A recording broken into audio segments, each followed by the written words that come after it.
Hi అండి, ఇవాళ దొండకాయ 65 ఎలా చేసుకోవాలో చూపించేస్తాను. ఇది పప్పుచారు అంచుకు కానీ సాంబార్ అంచుకు కానీ సూపర్ అంటే సూపర్గా ఉంటుంది. టేస్ట్ మాత్రం. పదండి రెసిపీలోకి అయితే వెళ్ళిపోదాము.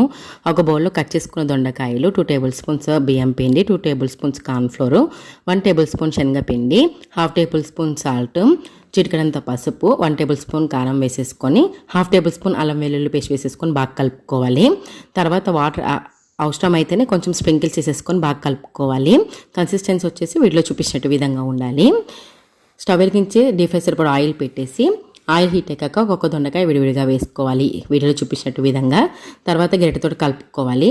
మొత్తం వేగాక ఒక సర్వింగ్ ప్లేట్లోకి తీసుకేసుకోవాలి. తర్వాత కొన్ని పల్లీలు, జీడిపప్పు, కరివేపాకు ఫ్రై చేసేసుకొని పైన వేసుకోవాలి. గార్నిష్ కోసం అయితే వేసేసుకుంటున్నాను. అంతేనండి, ఎంతో టేస్టీగా ఉండి దొండకాయ 65 అయితే రెడీ అయిపోయింది. చాలా అంటే చాలా బాగుంది, క్రిస్పీగా వచ్చాయి. మీకు కనుక వీడియో నచ్చితే ప్లీజ్ లైక్ చేసి సబ్స్క్రైబ్ చేసుకోండి అండ్ కామెంట్ కూడా చేయండి. Thanks for watching. బాయ్.